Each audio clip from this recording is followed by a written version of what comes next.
Découvrez dès maintenant votre nouveau portail d'information locale en Meuse, Marne et Haute-Marne. Accédez gratuitement à l'actualité qui vous concerne en temps réel, tous les jours, à tout moment, tout simplement. Retrouvez en plus du direct tous vos programmes en replay ainsi que tous vos jeux concours. Alors, tout de suite, sans plus attendre, rendez-vous sur puissancetélévision.fr. Le département de la Haute-Marne aide certains Haut-Marnais à rejoindre les centres de vaccination. Le musical-été à Saint-Dizier aura-t-il lieu cet été? La réponse dans un instant. Une animation originale s'est déroulée à Vitry-le-François.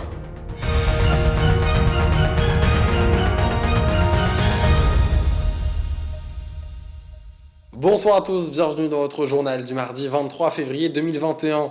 Ouvrons cette édition avec la vaccination. Depuis le début janvier, 11 259 Haut-Marnais se sont fait vacciner afin de permettre à un bon nombre de recevoir le précieux sésame. Le conseil départemental de la Haute-Marne souhaite accompagner les personnes de plus de 60 ans et plus, mais aussi les personnes en situation de handicap et les bénéficiaires du revenu de solidarité active, le RSA, pour se faire vacciner.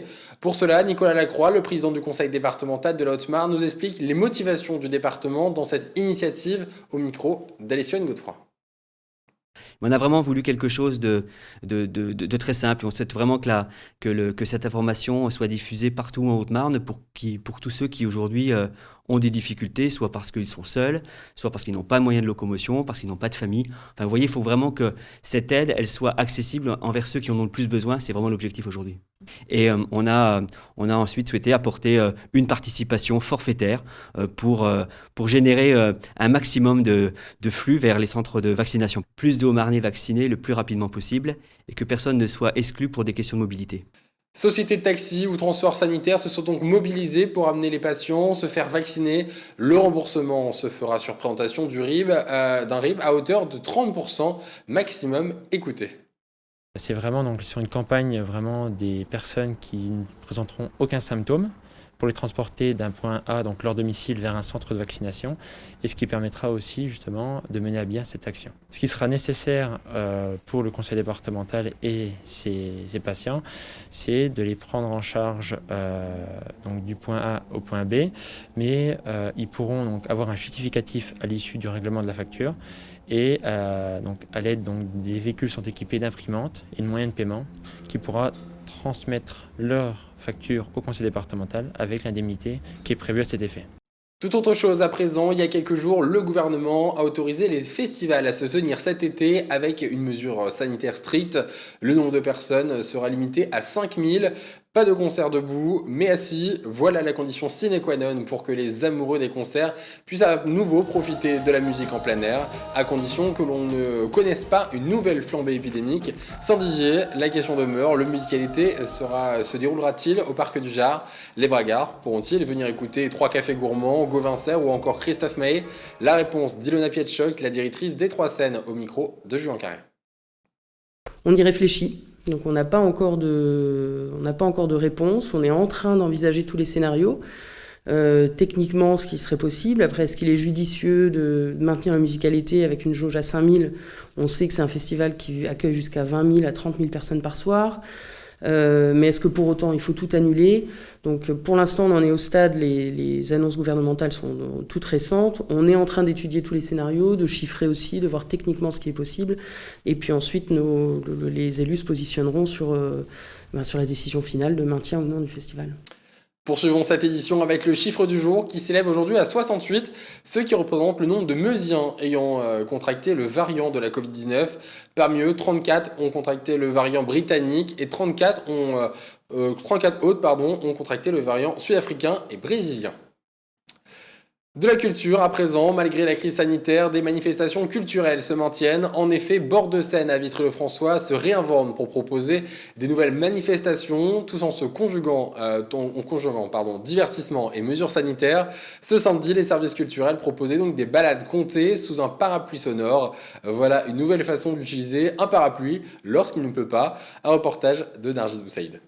Face à l'aggravation de l'épidémie, les agendas culturels sont bouleversés, mis à part pour Bord de Seine qui détient un programme bien optimiste. L'espace culturel Orange Bleu accueille une toute nouvelle affiche dans le cadre d'une programmation bis Bord de Seine. Aujourd'hui, c'est la première de notre nouveau projet. Le projet s'appelle Parapluie. Parapluie pour signifier que sous le parapluie, il se passe quelque chose de l'ordre du sonore, du merveilleux, du récit, du conte, du fantastique aussi. Un projet qui permet de poursuivre une action culturelle dans la Cité Rose.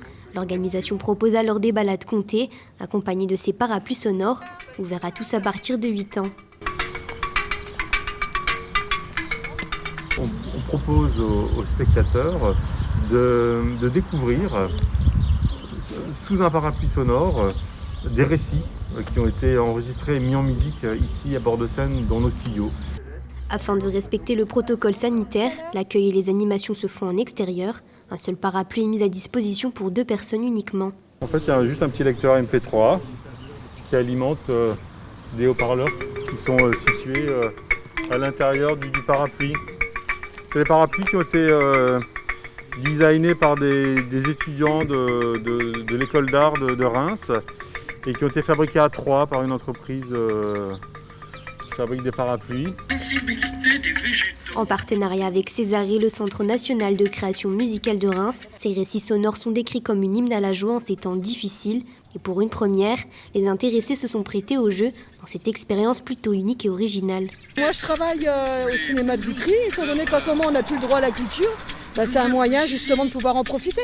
C'est une très bonne idée. C'est surtout le fait de revivre des expériences en présentiel, comme on dit. Voilà. Sans plus attendre, Bord-de-Seine vous attend tous les mercredis et samedis après-midi gratuitement jusqu'au 27 mars à partir de 14h, uniquement sur rendez-vous. Voilà.